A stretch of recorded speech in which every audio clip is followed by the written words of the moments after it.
A state-of-the-art facility here in the heartland of curling. You're looking at the Silent Ice Center on a crisp curling-like day outside. Yes, this is a beautiful facility. The curlers love coming here. Hi again, curling fans.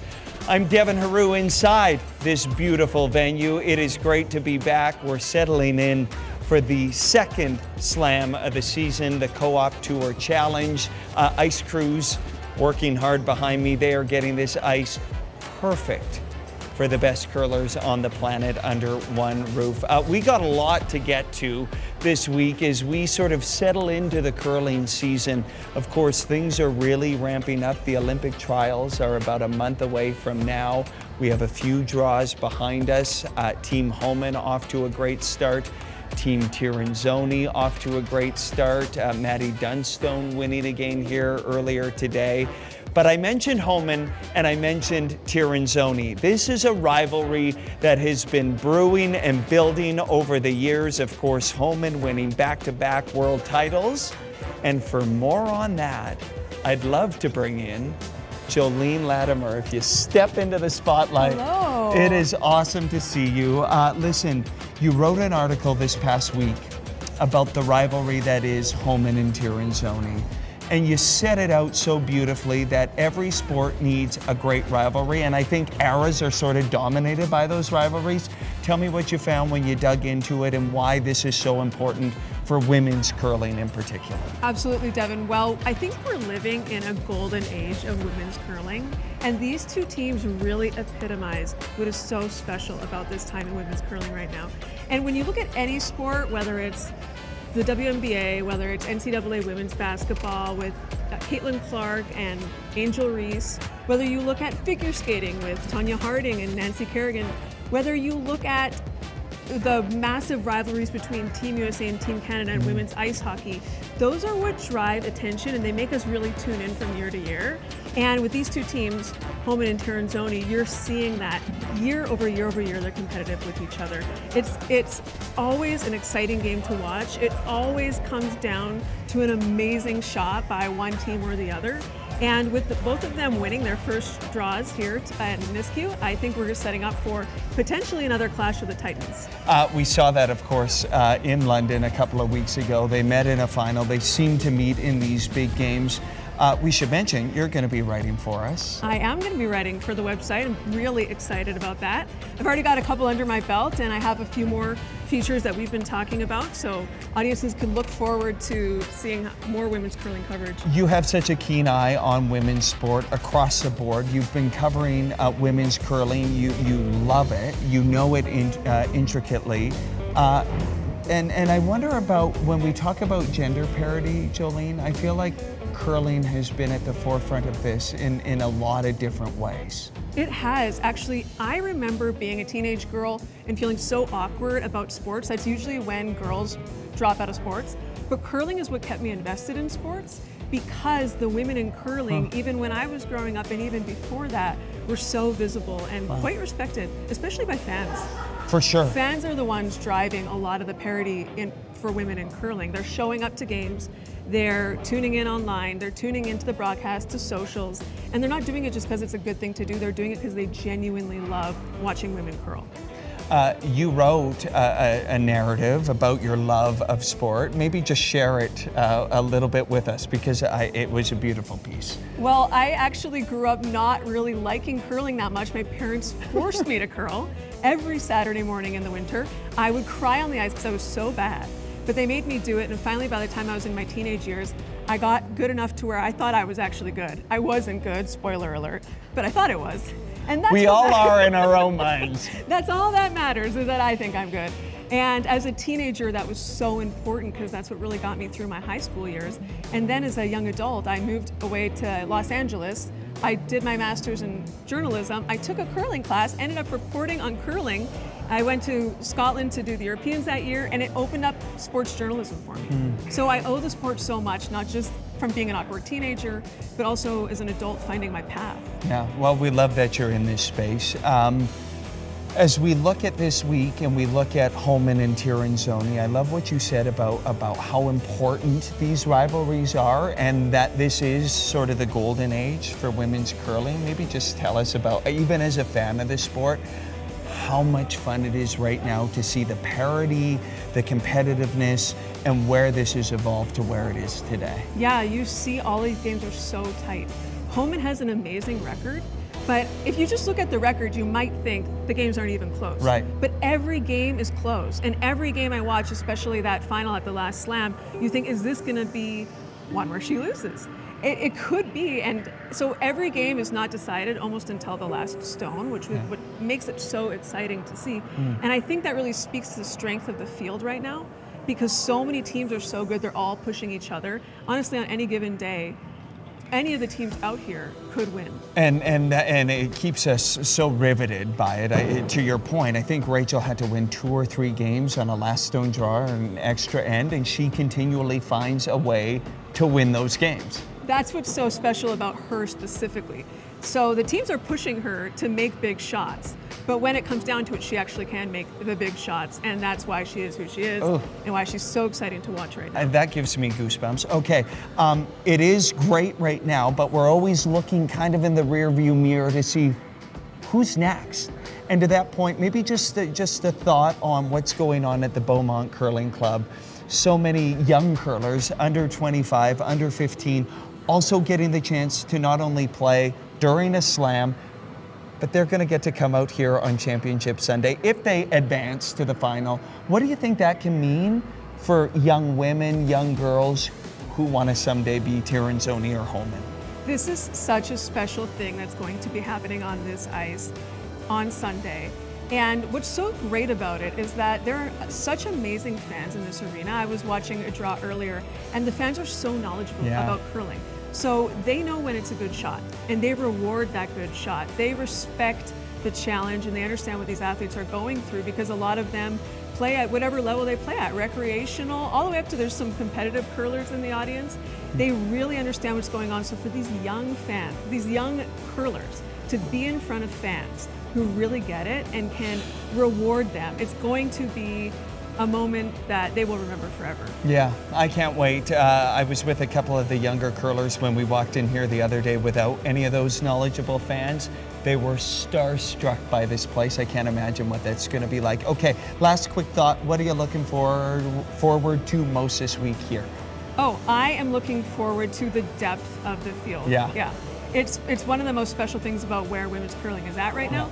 And we've said, doesn't matter what country you pick, doesn't matter what team you're picking, they're all just so elite. And I think it's wonderful how much the sport has grown, especially in the last 20, 30 years, to where we do have that depth. Incredible. Go to our website, Grand Slam of Curling, Rock Channel. Jolene's going to have you covered women's curling throughout the entire season. Who knows? We might see another Homan Tirinzoni battle. I appreciate you. Thank you, Devin. Thank you for having me. Thank you so much. Okay, so that's a bit of a taster for the women's side of things here. Of course, we're settling in for the final draw of opening day. This place is going to be rocking. I hear ticket sales are so strong. We are in the heartland of curling, and it does feel like curling weather outside. We're just getting started. We go from Jolene to another rock star. Joanne Courtney is here this week. Of course, she has been doing a bunch of commentary, went to the Olympics with Team Homan, knows a thing or two about their special blend of success. We're going to chat with Joanne in a short time from now. All right, welcome back inside the Silent Ice Center with the legend, Joanne Courtney. Joe, it's awesome to see you. You're here this week, calling some games. You've already got 2 down, bright and early. Some thoughts so far? Oh, it's just such a pleasure to be here. I mean, I've been following along with all the changes that have been happening the last couple of years with the slam. So to get my feet on the ground and actually get to tune in, it's different from home when you're taking it in as a viewer. Like, to be involved a little bit more, it's just a treat to be in that seat, you know, in the analyst role. I know, and you are crushing it. If you haven't checked out Joe's social media, be sure to do it, because you are peeling back the curtains, Joe, on some of the things I think we take for granted that maybe when you're in the curling world you don't think of. but you're explaining it in such a beautiful way. What's that been like, and how much fun are you having doing that? Yeah, I think it's something that, like, I think of myself as a casual viewer for like hockey or baseball, and when someone, if there's a place to go to understand some of those intricacies, to understand like, no, this is actually why it's hard, and this is why you can't learn curling and then go to the Olympics 4 years later. Like, you know, it's You nice can't? to see that. No, it's, you know what, I really don't think you can, Devin. Yeah. And it's just something that, like, it's nice to have a little spot for that, because on TV and a broadcast with curling, it is a lot faster paced now, and it's hard to actually explain what exactly sweeping is, what exactly it does, what's directional brushing, what's the release point, stuff like that. So yeah, and we all know that I like to hear myself talk sometimes, and it's a place I can be a little bit lighter, because on the broadcast, you know, it's about the curlers, it's not about you, the analyst, Yes. right? So yeah, it's been fun kind of delving into that side, and also just getting to engage with curling fans. Let's get into it. Here at the Co-op Tour Challenge, of course, big rule changes. The biggest one, the most substantial, of course, teams get 1 blank per game. It is sending a shockwave around the arena, Joe. I've Not heard to be dramatic about to it. be dramatic about it. What are you seeing so far? And if you were still playing at this level, how do you think you would approach this? Because I'm seeing it already affect decision making. Oh yeah, you know what the best part is you don't get the first end blank. So here's my problem. Okay. I get so excited for the game. We've got so and so playing so and so, and this is what they need to do to win. It's going to be a great game, and then someone goes top 4. And then the other team hits it, and then we've got 10 minutes of nose hits happening where the commentators are making it all about them and telling a story.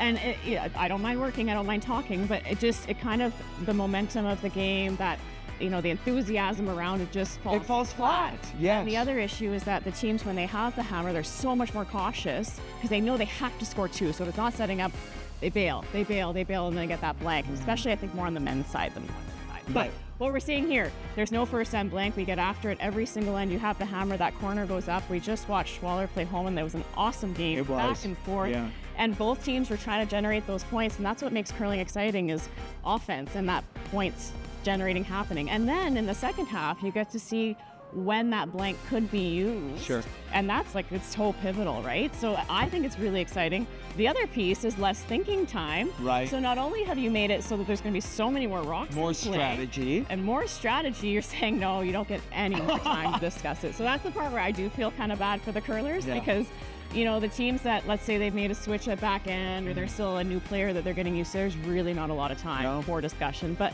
as the viewer, as the fan, It is riveting. it's a lot faster. Yeah, I love it. Okay, listen, the countdown to the Olympic trials in Halifax. I can't even believe we're about a month away now. It's here. You've been through this juggernaut of an event where it just really squeezes people to their core. Where did you want to be at this point, an event like this? This was one of the last events teams are going to have before going to Halifax. Where did you want to be, and was momentum important, Joe, right now, and confidence going into that event? Yeah, I mean, it's huge. The year that, like, we won in the 2017 trials, we didn't have the best season leading into it. We qualified at the slams. We had some glimmers and some moments of that greatness, but it was really at that trials week that everything came together for us. And a lot of the teams will say results don't matter. It's all about process right now. We're building towards that major, at those huge performances. If you can get that huge win at a slam leading into those trials, it really just, like, the momentum just takes over. Your brain doesn't have to trick yourself saying, no, we're ready. You already have the evidence. And I think about Tracy Fleury at the last trials. They were #1 ranked in the world. Yeah. And they went undefeated through the round robin, went to that final, and she was a shot away from going to the Olympics. Yeah. If she hadn't had that season leading into it, does she get that result? Does she get that finals experience? Like, I don't know. Wow. So these games matter so much to me. And you can tell, like, there's that pressure, there's that intensity. And You it's got just me so fired up, exciting. Joe. I know, it's so exciting to get to watch. Really Quick see it. one, of course, last one about the Olympic trials, because we'll talk about that a ton.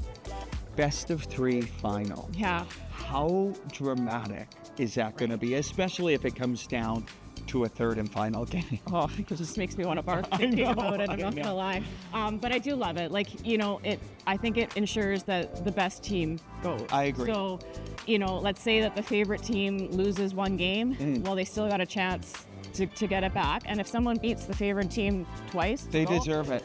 That's kind of that's what Curling Canada is saying, at least, right? So I think it's going to be great. We'll get to see that best of 3 at the pre-trials coming up next week as well. Yeah, don't forget about that. And Wolfville, Nova Scotia, the teams I think are already making their way there. Okay, last one, huge news while you were on the air. Yeah. This is when curling season is really ramping up, so don't miss a beat. We got you covered. But of course, the Pan-Continental, which has been an event, Joe, let's be frank, that I think never got traction. Yeah. And I don't really believe turned out to be the event people imagined it to be, and now it's going away. World Curling announcing that this will be the last year for it, and that they're going to expand the World Championship field next season to 18 teams. Some quick thoughts on that. I know we still need to get into the details, but some quick thoughts. Yeah, I mean, it's always a shame to see an event not get the traction, as you say, that you wanted. It's just, build that momentum, become that major championship, especially seeing the countries that aren't as, curling focused, having an avenue to get to the World Championships. So you can only imagine, like, opening up that World Championship to 18 teams, that'll do stuff for that lower third, right? The lower third will get more experience against the best and learn more in that respect. I hate 2 pools, though. I really do. I love it at a championship when you get to play every single team. Yeah. So I have to do some more reading. I would say I'm on the fence at the moment. Like I said, sad to see. You're becoming a great broadcaster, Joe. It's sad to see the Pan-Continental kind of go away. I never played in one, but as a fan, like, it never really took off, it seemed. So, I mean, you see the pivot that has to happen sometimes. It's 2025, and we're pivoting all over the place here, Devin. Big time. Keep up. You go on a broadcast and you come out of it and there's no Pan-Continental. Joe is going to be here all week. She's going to join me on the pregame show when she can. She's busy. She's going to be up in the commentary booth. We've got you covered on Rock Channel right here at the Silent Ice Center. Bruce Mouat back in an arena that he has fond memories of. Bruce, you won it all here last year. What a facility it is. What is it like to be back? Well, yeah, it's one of the best facilities I think we get to play in all year. So very excited to be back and hoping to repeat to what we did last year. Listen, you just had a pregame chat. You don't have to share any inside secrets, but you are getting ready to take on Team Cooey. How important is it to get off to a good start here in Alberta?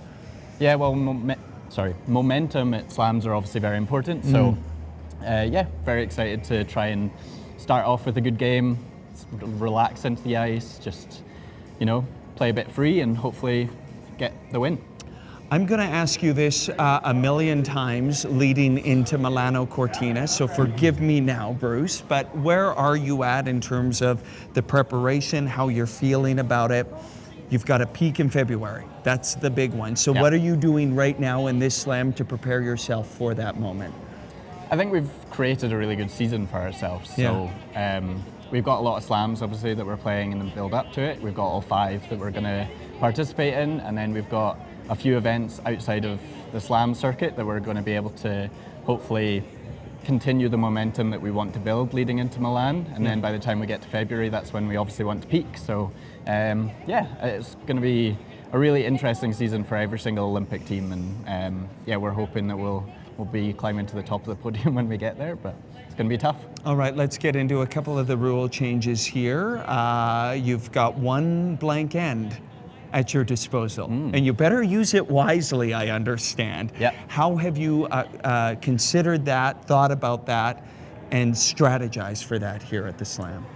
Well, yeah, it's obviously going to be important for some tactical choices that we're going throughout the game. So if you can, we're going to try and hold it off till a really crucial point, like maybe 5 or 5th or 7th end. But if we have to do it in the first 4 ends, then we will. But it's not something that we obviously, we always kind of go quite aggressive anyway, and then if there's been really good hits throughout the end, then that's when a blank comes. So we're obviously going to continue to be that aggressive team, and maybe have to change a few calls to go hard for a 2 rather than getting that blank. But I'm quite excited to see how it goes. And you have a few less minutes of thinking time. That puts an emphasis on communication, something your team has worked a lot on. It is, yeah. Is it like 31 minutes? Is that what we get? 30 minutes now, right? 31, okay. 30? Right around there. Yeah, right. You better figure that out. I think so. I should probably know that before I step on the ice. But 31. 31 is what we had in London. So we had a bit less time than we had previous seasons. But communication is obviously very key to the success of a good team, and I think we've worked really hard on over the last 8 years to not perfect it, but get pretty close to it. And yeah, we're still kind of working on these things throughout the entirety of our season, so it's going to be very important if we've got less time. Okay, there's music playing behind us right now, and it's going to keep playing while you're on the ice. What do you think of that? I kind of love it. That's what we do in training, so Right. might as well play it in a game, right? It's good for the spectators, it's good fun for us. You might see me having a bit of a boogie at the back of the sheet. No way, really? Yeah, come and join me. Well, this is must-see stuff. All right, anything else on your mind as you get ready for another slam, Bruce? You guys are just ready to go, it feels like. Yeah, we've adjusted well to the time zone. We're Right. 7 hours different, so we arrived on Saturday. We're feeling pretty good. We had late practice last night, so that was a bit of a struggle, but 6:30 here is not too bad. That's like 1:30 back home in the morning. So yeah, we're got a bit of caffeine on us. We're ready to go and gonna enjoy ourselves. All right, you got to get on the ice, so we'll let you go. Good luck tonight, Bruce. Thanks. All right, appreciate you. All right, Bruce and his team, of course, they're going to hit the ice here in a few minutes. You can watch everything live on rockchannel.com. Every game throughout the Slam is at your disposal. And if you miss it live, you can go back and watch it on demand. So we continue to count down to first rocks of the last draw on opening day here at the Co-op Tour Challenge. On the other side, we're going to have a conversation with Olympic champion. More on our pre-game show coming up. Well, I promised an Olympic champion, and she showed up. Dawn McEwen, of course, winning it all for Canada in 2014. What a run that was, Dawn. It's awesome to see you. Thanks, it's fun to be back. It's great to have you here at the curling rink. In the commentator's booth, you just finished your first call. How did that feel? It was good. I was pretty nervous at first, but it's really fun and laid back, and it's nice to be watching as opposed to playing sometimes, so yeah. To that point, Dawn, I've always wondered about how a curler interprets commentary, like when you watch it back or when you're watching. Yeah. And if you think it's easier or harder than how they make it, and then you go up there. Yeah, it's definitely easier up there for sure. It's a little harder watching the spouse play. Right. But no, it's good. It's sometimes you just, you're up there thinking, wow, these shots look so easy, but they're not. You know that as a player, you know that they're not as easy as it looks on TV. Right. So you take that into account as well. But yeah, it's fun. I'm enjoying it. Listen, I haven't missed a shot from the media bench. So, hey, earlier in the show, we talked to Jolene Latimer. She's going to be covering women's curling throughout the season. She set up a piece on the rivalry between Homan and Tirinzoni, and she talked about this really feeling like a great time for women's curling. Yeah. Maybe just a word on the parity and the competition level of where we're at right now. Yeah, it's amazing Homan's run they have going right now. It's pretty amazing and special. And I mean, I know they're a team that puts in a lot of hard work, so they're definitely deserving, and it's pretty cool to watch. It's definitely history in the making for sure in our sport. I asked Bruce just a short time ago about the fact that this is an Olympic season and you have to peak in February. You've been through this before. How different is a year like this, Dawn? I mean, the trials itself is a completely different beast than the rest of the year. Right. So, you can prepare as much as you want and you need to, but I think when you get there, you're going to feel it. It's a different environment, different feeling. So it'll be interesting to see who comes out on top and who can embrace that environment the most. Did you feel a different level of pressure or urgency even when you were like, this is a slam that's a month out from Olympic trials? Were you feeling it then? No, we definitely weren't worried on prior to the trials. It was more so the process and what we can gain and learn from it. And the trials was a different environment, and we were able to embrace it, and that was a really nice thing about it. And you could see other teams that weren't embracing it quite as much, a bit more pressure that they were putting on themselves. So it'd be interesting as a spectator this time to be able to watch and look for that stuff. And you were the home team. Yeah. In Winnipeg. In Winnipeg, it was amazing. Yeah, it was. We totally embraced that whole environment, and I think it definitely helped our journey along the way. Incredible. I asked Bruce a short time ago also about the one blank end. What do you make of it? I like it. And is it affecting the strategy? I think so far I've seen it. I think from the one game we just did now, it definitely impacted the strategy. A couple more center guards, a couple of center guards up, where you might not see that necessarily. So I like it. It's making things a bit more interesting, and so far I'm a fan. You're a fan. Okay. Yeah. Well, if Dawn says it's a fan, we might leave this around. And music. Yeah, I like it. It's a nice element to add to the venue for the whole experience. I'm for it. I like it. Okay, what are you going to be watching for this week? I mean, all of these teams, you know, we talked about preparing for the Olympics or the trials or whatever. Yeah. What is something you're going to keep an eye on this week, Dawn, as you sort of call these games and watch these teams? I mean, early days, they're mapping out the ice, trying to get comfortable. Yeah, I think I know for us, like a big part is the technical, just being comfortable with your delivery, nailing that down, and just boosting the confidence. You know, you want to build that confidence as you get up to the trials. So I think that's it's all about the process. You know, it's learning and gearing up for that big event. I always found that interesting, and a lot of curlers have told me that, where it's the technical stuff, and I find that fascinating, Dawn, in the sense that you do this so many times, and yet along a season, you can pick up some bad habits. Oh, it's easy to do that. Yeah, very easy. Yeah, you do it so many times that the slightest little change can impact your whole delivery. So, yeah, it's quite an interesting sport for that reason. Incredible. Okay, well, listen, it's so good to have you here. Thank you. Dawn is going to be calling games on rockchannel.com throughout the entire week, and of course, watching her husband, Mike McEwen, lost a tight game. Yeah. That was, I mean, you're playing a Dean, and I know that final end could have went either way. It could have, it could have been a 2. They could have tied, gone to a draw, which would have been fun. What do you to think watch they draw to the button? Yeah, I think that, it would have been fun to watch, but it didn't happen. Okay. Dawn's going to be around here. Her insights on rockchannel.com. I appreciate you, Dawn. It's great to see you back at the ring. Thanks for having me. Okay, so Dawn McEwen is going to be calling these games as we get ready for the first rocks in the final draw of the day here at the Silent Ice Center in Nisku, Alberta. It is a brilliant facility. Ticket sales have been so strong. I'm hearing that there are limited tickets left for this weekend for these playoff games and championship games. And don't forget that down the road at the Beaumont Curling Club, the junior event gets started later this week, the under 25 and under 15 events. And if you look at the names in that competition, you'll see names like Harris and Cooey and Kennedy and Schuster and Gushu. The next generation is coming. The game is in great hands. So that'll do it for our first pregame show here at the Silent Ice Center. We're here all week, pregame, postgame show. Extensive coverage on rockchannel.com. We will see you later, curling fans.